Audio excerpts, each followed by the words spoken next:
الحمدللہ رب العالمین والصلاة والسلام علی سید الانبیاء والمرسلین اللہم صلی علی سیدنا و مولانا محمد وعلی آلہ واصحابہ وبارک وسلم وصلی علیہ۔ دنیا کے تمام دیکھنے والوں کو، تمام چاہنے والوں کو، تمام پیار کرنے والوں کو اور جہاں جہاں تک اس وقت میری آواز کو سنا اور مجھے دیکھا جا رہا ہے، جنید اقبال کی جانب سے انتہائی محبت کے ساتھ السلام علیکم۔ ایک بار پھر ناظرین، آپ کو پر نور صبح نور کے ساتھ میں دل کی عطا گہرائیوں سے خوش آمدید کہتا ہوں، اور آئیے بلا توقف چلیں گے حضرت ابو انیس محمد برکت علی رحمہ کی تالیف اسماء نبی کریم صلی اللہ علیہ وآلہ وسلم سے رسول اللہ صلی اللہ علیہ وآلہ وسلم کا ایک اسم مبارک پڑھنے اور سننے کی سعادت حاصل کرتے ہیں۔ سیدنا قائد العارفین صلی اللہ علیہ وآلہ وسلم، ہمارے سردار عارفوں کے رہنما، درود و سلام بھیجے اللہ آپ صلی اللہ علیہ وآلہ وسلم پر، آپ صلی اللہ علیہ وآلہ وسلم کے آل پاک پر اور صحابہ کرام رضوان اللہ تعالیٰ علیہم اجمعین پر۔ حضرت عبداللہ ابن عباس رضی اللہ تعالیٰ عنہ سے ہے کہ ایک مرتبہ حضور نبی کریم صلی اللہ علیہ وآلہ وسلم کی بارگاہ اقدس میں اولیاء کرام کے متعلق عرض کیا گیا تو آپ صلی اللہ علیہ وآلہ وسلم نے فرمایا کہ ولایت کے مقام پر وہ لوگ فائز ہوں گے جنہیں دیکھنے سے اللہ یاد آ جائے۔ آج جناب بر صغیر کے لوگ تو ہمارے ساتھ ضرور رہیں، کیونکہ انشاءاللہ ایک ایسی پاک ہستی کی بارگاہ میں چلیں گے جن کا تذکرہ سن کے آپ کا دل اشش کر اٹھے گا۔ ناظرین کرام، خالق کائنات کی یہ شان کریمانہ ہے کہ وہ ہر دور میں چند ایسے نفوس قدسیہ کو وجود بخشتا ہے جو احکام اسلام کے محافظ اور قوانین شریعت کے پاسبان ہوتے ہیں، جو قدرت کا انتخاب ہوتے ہیں اور جنہیں ایک خاص مقصد کے تحت میدان عمل میں اتارا جاتا ہے، جو تنے تنا اٹھتے ہیں اور پھر قدرت کی مدد و تائید سے تاریکیوں کو جو ہے وہ اجالوں میں تبدیل کر دیا کرتے ہیں اور اس مشن کی تکمیل کرتے ہیں جس مشن کے لیے انہیں باقاعدہ تیار کر کے بھیجا جاتا ہے۔ ذہن میں رکھیں ناظرین کہ انہی باعظمت اور وقت کے دھارے کو تبدیل کر دینے والی کفر و شرک اور بدعات کے تعفن زدہ عمارت کو زمین بوس کر دینے والی دین اسلام کے عقائد کو انتہائی مصفہ اور مجلہ کر کے پیش کرنے والی 16ویں صدی عیسوی کی تاریخ ساز ہستی فاروقی النسل چشتیہ قادریہ فیضان لیے سلسلہ نقشبند کے سرخیل اعلیٰ عظیم البرکت قیوم ملت خزینۃ الرحمت ابو البرکات محدث رحمانی غوث سمدانی امام ربانی مجدد الف ثانی حضرت شیخ احمد سرندی رحمۃ اللہ علیہ وہ بلند مقام ہستی ہیں جن کا نام بر صغیر کے آسمان پر عظمتوں کا نشان بھی ہے اور دین محمدی کی پہچان بھی ہے۔ ناظرین کرام، شریعت کی دستار سر پر سجائے فاروقی رنگ میں رنگے حضرت خواجہ محمد باقی باللہ رحمۃ اللہ علیہ کا خاص فیضان لیے حضرت امام ربانی حضرت شیخ مجدد الف ثانی رحمۃ اللہ علیہ وہ شاندار ہستی ہیں جن کا علمی مقام اور جن کی بزرگی کی شہرت اس قدر پھیلی کہ روم، شام اور ماوراء النہر اور افغانستان وغیرہ یعنی تمام عالم اسلام کے مشائخ علماء اور ارادت مند آ کر آپ سے مستفیض ہوا کرتے تھے اور پھر آپ رحمۃ اللہ علیہ سے علم و عرفان کا چراغ لے کر دنیا کو روشن کیا کرتے تھے۔ مجدد الف ثانی رحمۃ اللہ علیہ وہ ہستی ہیں جنہوں نے بر صغیر کی سرزمین پر اس نازک وقت میں صدائے حق کو بلند کیا جب مساجد اور مدارس کو منہدم کیا جانے لگا، جب حلال جانور ذبح کرنے پر مکمل طور پر پابندی لگا دی گئی، جب حرام خوری اور شراب نوشی پر کوئی امتناع نہ تھی، جب شاعر اسلام کو مٹایا جانے لگا، جب احکام شریعت کو نظر انداز کر کے باطل نظریات کو فروغ دیا جانے لگا، جب بادشاہ کے دربار میں آنے والے ہر شخص پر لازم تھا کہ وہ بادشاہ کو سجدہ کرے۔ ذرا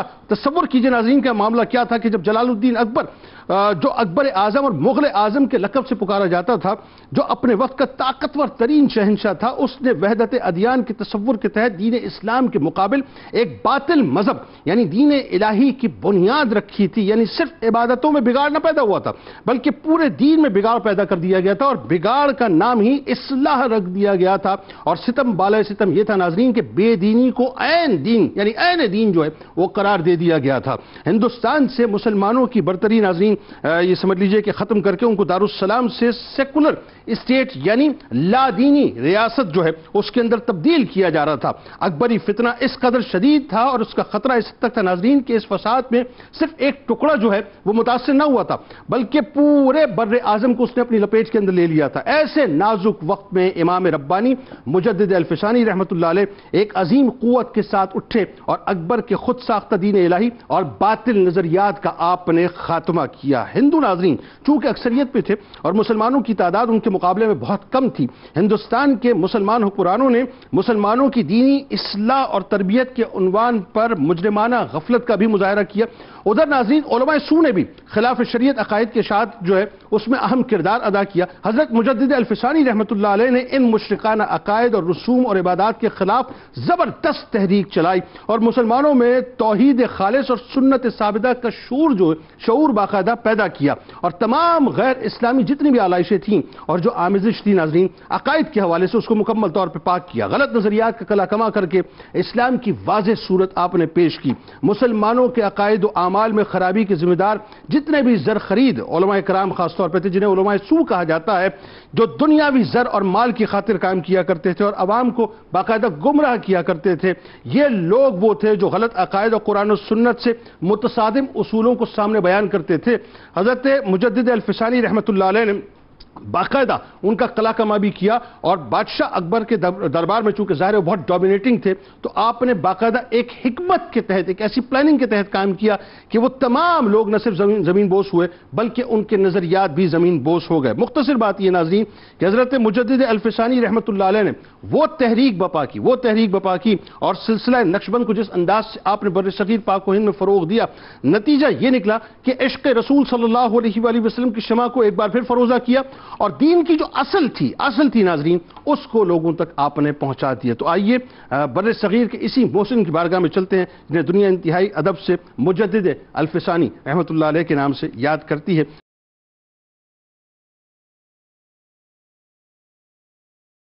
سب سے پہلے آپ سے مفتی صاحب، کیا کمال ہستی ہے صاحب کہ مجدد الفسانی رحمۃ اللہ علیہ کا نام جب بھی ذہن میں آتا ہے تو اس پہ کوئی دوسری رائے نہیں کہ ایک ایسے ریفارمر کہ جنہوں نے یکسر جو پوری ڈائنامکس تھی بر صغیر کی وہ تبدیل کر کے رکھ دی، اور جس حکمت کے ساتھ آپ نے اس جنگ کو لڑا وہ داد تحسین کے لائق ہے، اس میں کوئی دوسری رائے نہیں۔ شیخ احمد سرندی رحمۃ اللہ علیہ کا میرے خیال ہے سب سے پہلے بنیادی انٹروڈکشن، خاص طور پہ جو لوگ اس بات کو سمجھتے نہیں بیچارے کم عقل کہ صاحب ان ہستیوں نے صوفیہ نے کیا کام کیا ہے، آئیے آپ کو بتاتے ہیں کہ بر صغیر میں کیا کام کیا۔ دوسرا ان کے القابات کے بارے میں بتائیے، اور ظاہر چونکہ مختلف سلاسل کا تو فیضان آپ کو تھا لیکن سلسلہ نقشبند میں جو آپ بیٹھتے بتائیے اس میں۔ بہت شکریہ، بسم اللہ الرحمن الرحیم۔ بعض اوقات یوں ہوتا ہے کہ ایک شخص اپنے نام کے بجائے اپنے لقب سے مشہور ہو جاتا ہے اور لوگ انہیں ان کے نام سے کم جانتے ہیں۔ اگر ہم ذکر کریں کہ آج ہم حضرت احمد کا ذکر کر رہے ہیں تو شاید لوگ پہچان نہ پائیں گے، شیخ احمد نہیں پہچان، لیکن حضرت مجدد الفسانی رحمۃ اللہ تعالی علیہ اگر ذکر کریں گے تو آسانی سے لوگ پہچان پائیں گے۔ بالکل ایسا ہے۔ تو یوں تاریخ میں رہا ہے، جیسے امام بخاری، امام مسلم، ائمہ احادیث کے آپ جو ہے ناموں کو اٹھائیے، یا بعض صحابہ کرام علیہم رضوان کے اسماء گرامی بھی آپ دیکھیے تو اصل نام ان کا وہ نہیں ہے، جیسے ابو بکر یا صدیق اکبر یہ نام تو ہے نہیں، حضرت عبداللہ نام ہے آپ کا، لیکن اس لقب سے مشہور ہو گئے جو بارگاہ رسالت صلی اللہ تعالیٰ علیہ وآلہ وسلم انہیں عطا کیا گیا۔ اسی طریقے سے ہم یہاں بھی دیکھتے ہیں کہ حضرت مجدد الفسانی رحمۃ اللہ تعالی علیہ کا معاملہ یہ ہے کہ آپ کا نام احمد ہے، کنیت ابو البرکات ہے، لقب آپ کا بدر الدین ہے، اور آپ کے جو القابات آپ کو جو خطاب دیے گئے ان میں امام ربانی، مجدد الفسانی، یہ دو لفظ زیادہ مشہور ہیں۔ اب پورا نام اگر ہم ذکر کریں تو یوں آتا ہے کہ حضرت شیخ احمد سرہندی امام ربانی مجدد الفسانی رحمۃ اللہ تعالی علیہ، تو پورا نام اور القابات آپ کے اس انداز سے ذکر کیے جاتے ہیں۔ اور دلچسپ بات یہ ہے کہ اللہ تبارک و تعالی نے آپ کا جو نسب مبارکہ ہے وہ وہاں تک پہنچتا ہے اللہ کی عطا سے کہ 31 واسطوں سے حضرت عمر فاروق اعظم رضی اللہ تعالیٰ تک آپ کا نسب مبارکہ پہنچ جاتا ہے، اور آپ اس پہ بڑا پرائیڈ بھی لیتے تھے۔ بالکل ظاہر ہے کہ فاروقی اور نسل ہونا کوئی اچھی بات ہے، مطلب کتنی اچھی بات ہے یہ، اور کوئی چھوٹی بات تو نہیں ہے۔ تو اس اعتبار سے حضرت مجدد الفسانی رحمۃ اللہ تعالی علیہ فاروقی بھی ہوئے۔ ان القابات کے ساتھ ساتھ آپ کے نسب کی نسبت بھی ہمیں یہ نظر آ رہی ہوتی ہے۔ اب یہاں میں خاص طور پہ جو مجدد الفسانی اس لقب کی کچھ وضاحت میں چاہتا ہوں کہ ہو جائے تاکہ معلوم ہو کہ یہ لقب کیوں آپ کو دیا گیا اور آپ کو اس نام سے کیوں ذکر کیا جاتا ہے۔ دیکھیے ایک لفظ اس میں مجدد، دوسرا ہے الفسانی۔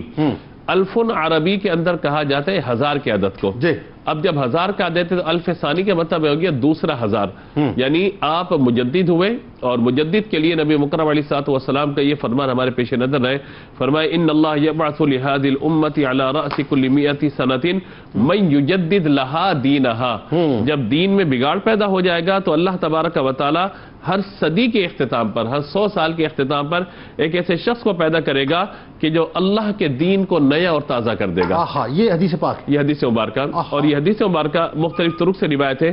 سنن ابو داؤد اور مصدق الحاکم کے اندر جو اس حدیث مبارکہ کو حسن سند کے ساتھ اس کو روایت کیا گیا.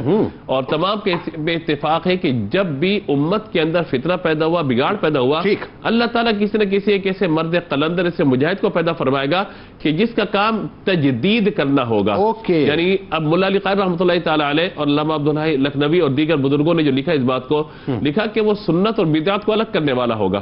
اور اس صدی میں وہ جو خرابیاں پیدا ہو گئی ان خرابیوں کو ہٹا کر جو اسلام کا درست تصور اور اسلام کا جو بنیادی معاملہ ہے وہ بالکل واضح طور پر لوگوں کے سامنے ظاہر کرے گا کہ بدعات الگ ہو جائیں گی اور سنت اور اللہ کا دین اپنے اصل مقام پر موجود رہے گا. تو ہم اس سلسلے میں دیکھتے ہیں کہ پہلے جو ہمارے مجدد ہوئے وہ حضرت سیدنا عمر بن عبدالعزیز رضی اللہ تعالیٰ عنہ ہوئے. اور آپ یہ دیکھیے کہ واقع کربلا ہو چکا، دین میں بگاڑ ہو چکا.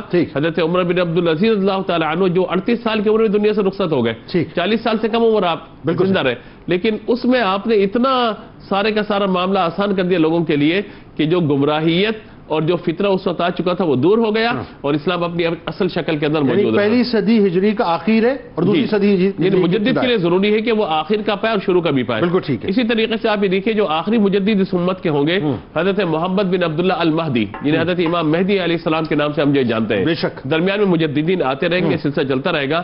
اب یہ جو آپ یہ دیکھیں کہ 971 حضرت مجدد الفطر رحمۃ اللہ تعالیٰ کا ولادت ہے، اور اس کے بعد آگے جو ہے وہ 10ویں صدی ہجری کا آخر ہے اور 11ویں صدی ہجری کا ابتدا ہے، اور 11ویں صدی کے آغاز میں جو ہے وہ آپ کا جو وصال ہے. تو ابھی دیکھیے اب یہ جو معاملہ سارا میں نظر آ رہا ہے کہ صدی کا اختتام بھی آپ کو مل رہا ہے، صدی کا آغاز بھی آپ کو مل رہا ہے.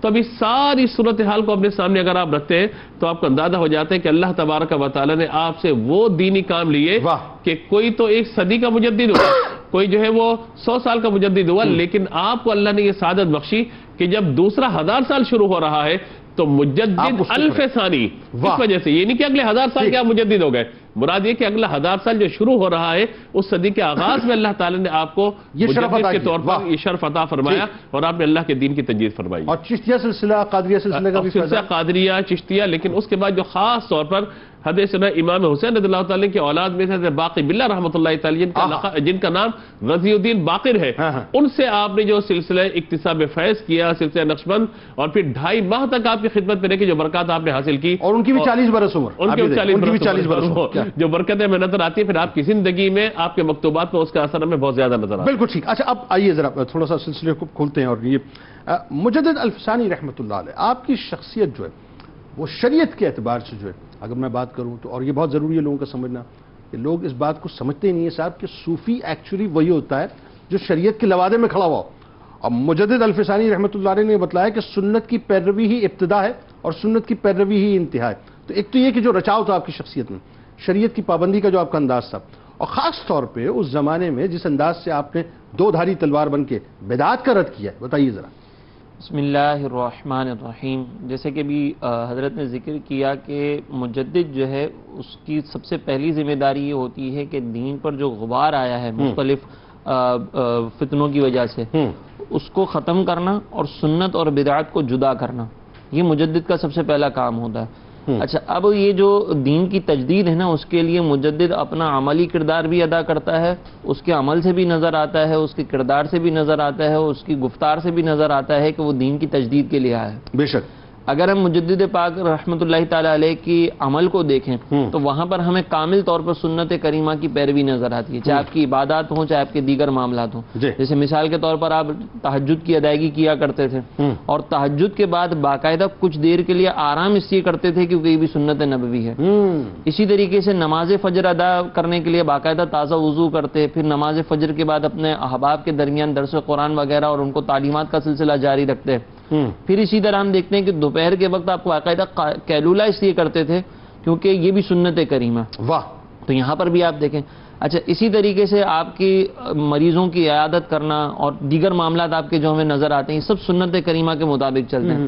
اسی طرح نبی کریم علیہ الصلوۃ والسلام کی ایک سنت یہ ہے کہ کسی دشمن کو بھی دعائے ضرر نہ دینا. تو آپ کے اوپر جب بادشاہوں نے مختلف مظالم کیے، آپ کو قید اور صعوبت میں ڈالا، تو آپ نے بادشاہ کے لیے بد دعا نہیں کی، بلکہ وہاں پر آپ نے یہ کہا کہ اگر مجھے جیل خانے میں نہ بھیجا جاتا تو یہ کیسے جیل خانے میں اگر نہ بھیجا جاتا تو وہاں پر جو لوگ موجود ہیں وہ مجھ سے فیض کیسے حاصل کرتے؟ یعنی یہ گوالیار کے قلعے کی آپ بات کر رہے ہیں؟ جی جو برس جس میں آپ کہتے ہو جہانگیر نے رکھا تھا، جی جہانگیر نے ایک طویل جو مطلب تعداد تھی جو کہ مشرف اسلام ہوئی تھی. جی تو اس کے اوپر آپ نے پھر یہ بات کہی کہ مجھے اگر یہ جیل خانہ جات میں نہ بھیجا جاتا تو یہ جو ہزاروں لوگ یہاں پر موجود ہیں یہ کیسے مستفید ہوتے؟ جی. اور اسی طریقے سے اس صعوبت کے نتیجے میں جو ہماری درجات کی بلندی تھی وہ ہمیں کیسے حاصل ہوتی؟ بالکل صحیح. تو یہ تو آپ کا ہمیں عملی کردار نظر آتا ہے کہ آپ نے عمل سرکار علیہ السلام کی ایک اور سنت کہ اپنی فیملی کے پاس روز جانا، یہ بھی آپ کے معمولات میں یہ بھی آپ کے معمولات میں تھا کہ اپنی فیملی کے پاس جاتے تھے، باقاعدہ فیملی کے ساتھ دوپہر کا کھانا تناول کرتے تھے، ان کی تربیت کا اہتمام کرتے تھے. یہ آپ کا عملی کردار ہمیں نظر آتا تھا. اور ایک آپ کے گفتار سے کہ آپ کا جو انداز تبلیغ تھا اس کے اندر بھی شریعت کی اتباع کا حکم تھا اور اسی طریقے سے سنت کی پیروی کا حکم تھا. آپ نے جو مختلف خطوط لکھے اس میں ایک ہمیں مکتوب شریف ملتا ہے خواجہ شرف الدین رحمۃ اللہ تعالی علیہ کے نام پر. وہ کہتے ہیں کہ یاد رکھو کہ جو عمل شریعت کے مطابق ہے وہی ذکر میں داخل ہے. یہ شریعت کی پیروی بتا رہا ہے. اس سے پہلے آپ نے ذکر کی اہمیت کے بارے میں بتایا کہ انسان کی زندگی کا جو بنیادی مقصد ہے نا وہ ذکر ہونا چاہیے. اور ذکر کے لیے پھر آپ نے یہ بتایا کہ تمہاری زندگی کا ہر عمل جو ہے وہ شریعت کے مطابق ہونا چاہیے. پھر فرماتے ہیں کہ اگرچہ وہ عمل خرید و فروخت ہی کیوں نہ ہو، اگر وہ شریعت کی پیروی کے مطابق ہوگا تو پھر یہ تمہارے لیے ذکر ہے. اسی طریقے سے آپ فرماتے ہیں اب شریعت کی اتباع کس چیز کا نام ہے؟ اب یہ تو ترغیب دے دی نا کہ بھئی شریعت پر عمل کرنا ہے. شریعت کہتے شریعت کی اتباع کب کامل طور پر ہوگی؟ تو آپ فرماتے ہیں کہ شریعت کی اتباع واضح ہو کہ 3 اجزاء پر مشتمل ہے: علم، عمل اور اخلاص. جب تک یہ 3 جمع نہ ہو جائیں مقاصد شرع کی تکمیل یعنی اللہ تبارک و تعالیٰ کی رضا ہمیں حاصل نہیں ہو سکتی. تو یہ آپ نے بتا دیا کہ جب تک تمہاری ذات کے اندر علم نہ ہو تمہارے پاس، جب تک تم عمل کر کے نہ دیکھا اور تمہارے اندر یہ عمل جو ہے وہ اخلاص کی بنیاد پر نہ ہو، تب تم شریعت کے کامل پیروکار نہیں ہوگے. اچھا اب بات آتی ہے کہ سنت نبوی پر عمل کرنا. تو وہاں پر آپ بتاتے ہیں کہ جو بھی ہماری بزرگی ہے نا ہر عمل کی، وہاں پر اس کا آپ کے مکتوب کا خلاصہ یہ ہے کہ ہمارے عمل کی جو بھی بزرگی ہے وہ نبی کریم علیہ الصلوۃ والسلام کی اتباع میں ہی ہے. اب آپ یہ فرماتے ہیں کہ اگر کوئی شخص رات بھر جھاگتا رہے لیکن اس میں اتباع سنت نہ ہو تو یہ اس قیلولہ سے بہت زیادہ برا ہے کہ جو قیلولہ سنت نبی کی اطاعت میں کیا جائے. یعنی ایک طرف ایک شخصیت جو ہے وہ رات بھر جھاگ رہی ہے اور رات بھر اس نے عبادت کی ہے لیکن اس میں سنت نبی کی کمی آ جائے تو یہ عبادت کرنا اس سے بہتر یہ کہ وہ دوپہر کو قیلولہ کر لو. اللہ فرماتے ہیں کہ یہ قیلولہ بظاہر غفلت ہے لیکن چونکہ نبی کریم علیہ الصلوۃ والسلام کی پیروی ہے تو اس پیروی کی وجہ سے یہ قیلولہ اس عبادت سے افضل ہو جائے گا. پھر اسی طرح آپ دیکھیں کہ یہاں پر ہمارے جو بدعات کے بارے میں آپ کا ایک رد ہمیں نظر آتا ہے کہ جہاں پر سنت کی پیروی ہے وہاں پر بدعات کا رد بھی ہے. اس بدعات کے رد کے اندر آپ نے مختلف اپنے دور میں جو بدعات رائج تھیں ان کو تو رد کیا ہی جن کو ہم باقاعدہ کہتے ہیں کہ بھئی یہ ناجائز امور تھے.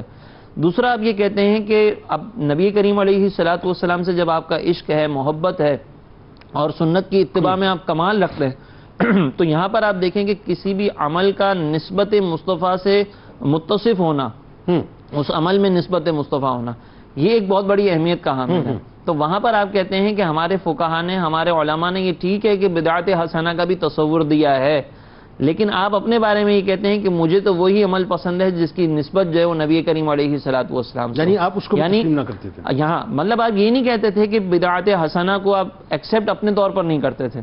اور کیونکہ اب اس کی بھی وجہ کیا تھی؟ کیونکہ آپ کے دور کے اندر بدعت حسنہ کے نام پر جو ہے وہ ایسی چیزوں کو رائج کیا گیا تھا کہ جو مزاج شرع کے خلاف تھا. تو آپ نے چونکہ مزاج شرع کو اپنانا تھا، آپ نے چونکہ نبی کریم علیہ الصلوۃ والسلام کی سنت کا چرچا کرنا تھا تو وہاں پر آپ نے بدعت حسنہ کا جو ناجائز فائدہ اٹھایا جا رہا تھا اس کے سد باب اس انداز سے کر دیا کہ بدعت حسنہ کا، یعنی آپ نے دیکھ لیا تھا کہ اس کے بعد جو مزید ونڈوز کھلیں گی ان ونڈوز کے کھلنے سے پہلے اس ونڈو کو ہی بند کر دیا. اور یہی آج دیکھیں، اگر آپ دیکھیں تو آج یہی ہو رہا ہے بنیادی اسی انداز سے بہت ساری چیزیں بدعت حسنہ کے نام پر رائج ہو رہی ہیں اور پھر اس کے اندر بگاڑ پیدا ہوتا ہے. تو آپ نے اس کا بھی سد باب کر دیا کیونکہ اصل مقصد کیا تھا کہ دین کی تجدید کرنا، دین کو اس شکل پہ لے کر آنا کہ جو نبی کریم علیہ الصلوۃ والسلام کے دور میں.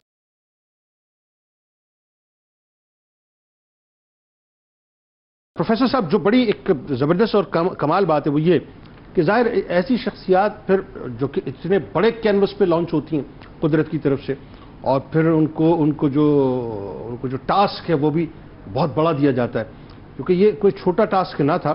شہنشاہ اکبر کے سامنے کھڑے ہونا اور اس کے سامنے کھڑے ہونے کے لیے سب سے پہلے دو چیزیں بڑی اہم تھیں. ایک تو اللہ کی نصرت و تائید تو بنیاد ہے, اس میں تو کوئی دوسری رائے نہیں ہے, لیکن روحانی اعتبار سے بھی اور علمی اعتبار سے بھی, دونوں اعتبار سے جو ہے مقام اور مرتبہ پھر اتنا ہی بلند ہونا چاہیے کہ جو بات آپ کہیں پھر وہ بات جو ہے بڑے ایوانوں میں جا کے ہٹ کرے. تو یہ بنیادی طور پہ آپ بتائیے, ایک تو یہ کہ علمی اعتبار سے اور روحانی اعتبار سے جو اس دنیا میں آپ کا مقام تھا وہ کیا تھا. دوسرا یہ جو تصوف کی تعریف ہے آپ کے نزدیک وہ کیا تھی, یہ بتائیے. بسم اللہ الرحمن الرحیم.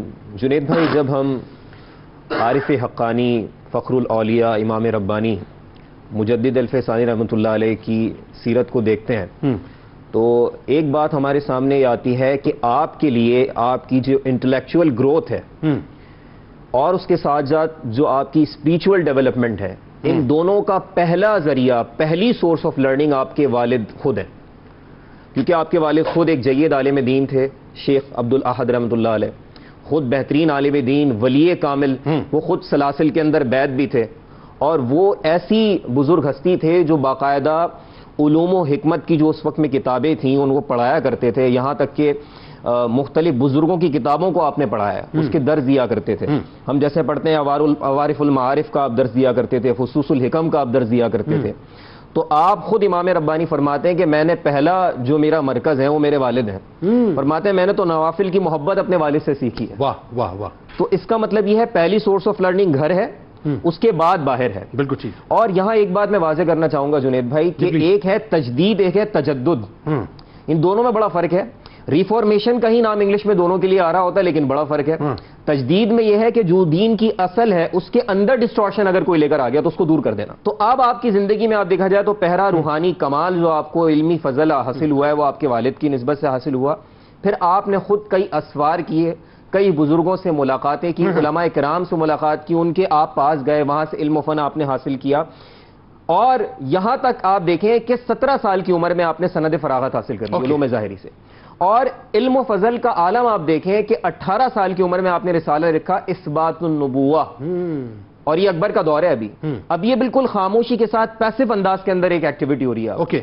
اور آپ اس وقت تحریر کے ذریعے گراؤنڈ پرووائڈ کر رہے ہیں, اور آپ حیران ہوں گے جنید بھائی جب آپ اس بات و نبوہ کو پڑھیں, کیونکہ میں نے اس پہ خود کام کیا, اس کو انگلش میں سمرائز کرنے کا مجھے موقع ملا, اس کے فیچرز پہ کام کرنے کا. تو میں حیران رہ گیا کہ اس وقت میں اس لیول کی انٹلیکچوئل فلسفی آپ نے ڈسکرائب کی کہ انسان حیران ہو جاتا ہے کہ 18 سال کی عمر میں بندہ کیسے ایسے لکھ سکتا ہے کہ امام غزالی کو سمجھنے کے وہ قابل ہے. عوارف المعارف, دیگر کتب جو ہیں, اور اس وقت یہاں تک کہ المنقذ من الضلال کا آپ نے حوالہ دیا. شرح المواقف کی بات ہو رہی ہے. جی, ٹین ایج کی بات ہو رہی ہے. اس وقت میں انسان کیا ہوتا ہے, اس وقت میں آپ انٹلیکچوئل لیول آپ دیکھیں امام ربانی رحمۃ اللہ علیہ کا, اور یہ سارا علمی کام اس دور کے اندر ہوتا ہے. پھر اگلے دور کے اندر آپ فرنٹ پہ سامنے آتے ہیں, اور اس کو اس طرح بھی لوگوں نے لکھا کہ گویا کہ اکبری دور کے اندر جو آپ کی پوری ایکٹیویٹی ایک مکی دور کی طرح آپ کو ریفلیکٹ نظر آتی ہے, اور بعد میں مدنی دور کے طرح سے آپ کی ریفلیکشن نظر آتی ہے. جتنا آپ یہ دیکھیں, ایک تو یہ انٹلیکچولی جو ظاہر ہے جو آپ کا مقام مرتبہ علمی طور پہ جو آپ کا مقام مرتبہ تھا وہ تو اپنی جگہ, روحانی طور پہ بھی اللہ تعالیٰ نے آپ کو بڑا مقام مرتبہ دیا تھا.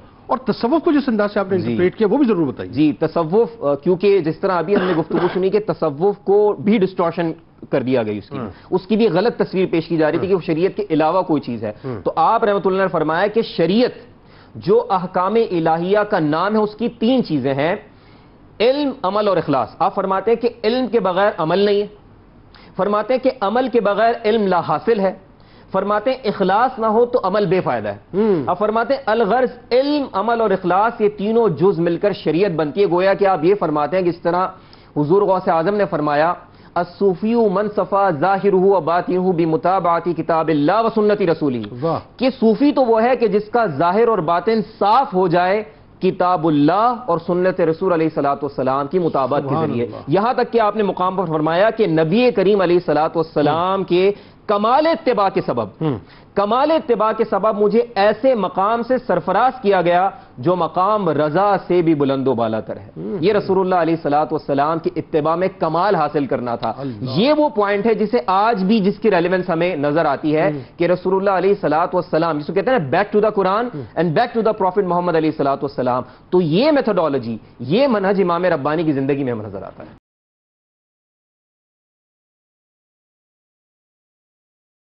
علامہ صاحب اب آئیے ذرا بتائیے, آپ اس زمانے کا ظاہر ہے سب سے جو بڑا فتنہ تھا وہ دین الہی, اور یہ ایک بہت بڑا مشن تھا جس کو مجدد الفسانی رحمۃ اللہ علیہ نے سر کیا. لیکن قبل اس کے کہ کیسے سر کیا، پہلے ہم بات کرتے ہیں کہ دین الہی تھا کہ دین اکبر جسے کہتے ہیں، بتائیے ذرا. بسم اللہ الرحمن الرحیم.